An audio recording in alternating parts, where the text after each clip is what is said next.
A single scene is easy to spot. It starts with the master scene heading that indicates the camera placement, location, and time of day, and you know it's over when you get to the next one.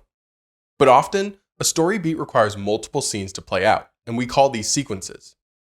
For the most part, you don't even need to think about this as you write, but there are a few special sequences that have their own unique formats. The first one of these we'll explore is the intercut, sometimes called a crosscut, which is used when a story is best told by cutting back and forth between two or more locations in real time. The terms are also used more broadly for intercutting between storylines in the edit, but we're focusing more narrowly on writing a single sequence here. And one of the most common reasons to use it in this way is to show the two sides of a phone call that would otherwise get pretty boring if we stayed on just one side of the conversation.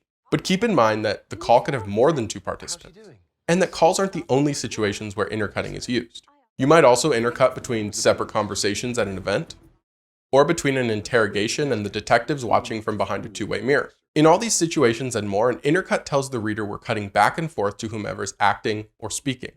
And there's no single way to format a sequence like this. You might even decide to skip any special formatting and simply use new scene headings for each and every cut.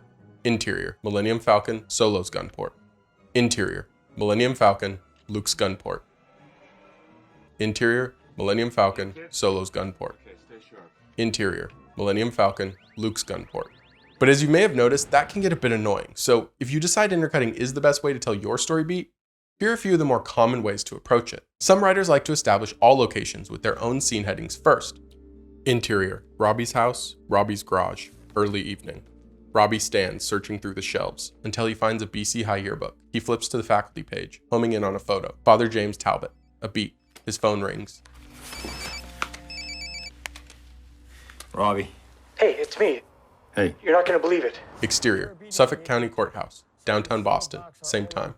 Mike is sitting in his car. Before adding a secondary heading to indicate the intercut. Intercut the two scenes.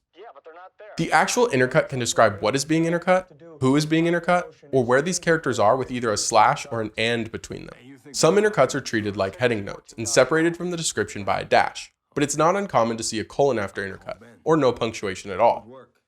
Other writers indicate intercuts just before the second scene heading. Usually this is some variation of intercut with, and is written in all caps as a secondary heading note. Intercut with, interior, another apartment, Miami, night. Though some writers prefer to format it like a transition. You'll also sometimes see an intercut integrated into the description. Interior, Mexican hospital ward, night. We intercut Moss in his hospital robe at a public phone on the ward. It's usually all capped as a technical direction, but again, it's really up to you.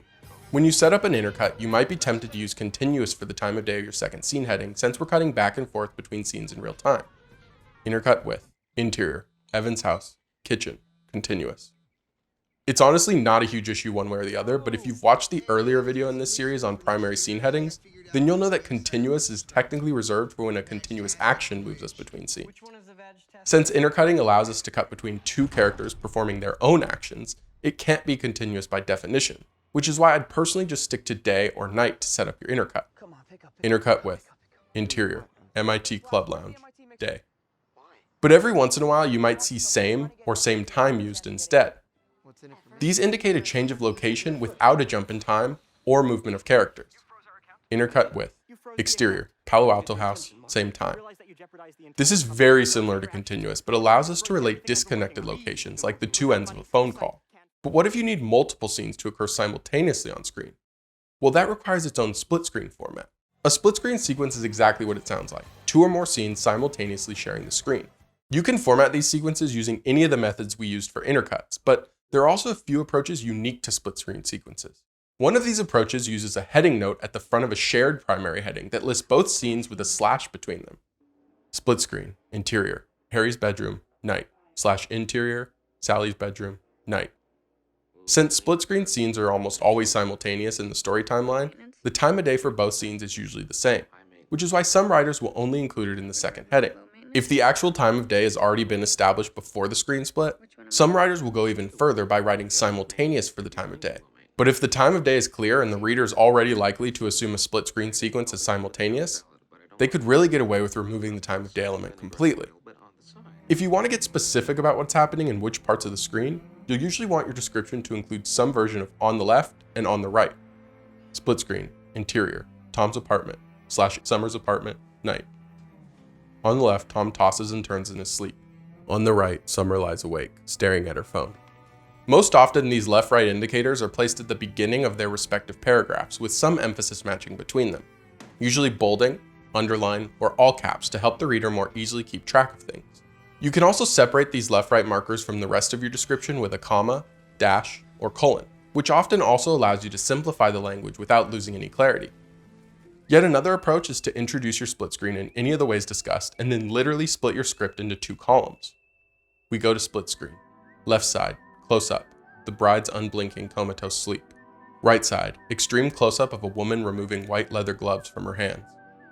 But this format's quite cumbersome to read and isn't something I'd personally recommend unless the synchronization of the scene beats is absolutely vital to the story. So intercutting seamlessly adds transitions, and split screen helps eliminate transitions. But if you want to get more specific about the transitions between your scenes, then you'll want to check out this video to learn how to write transitions and cutaways and discover why they might not always be the best approach for your script.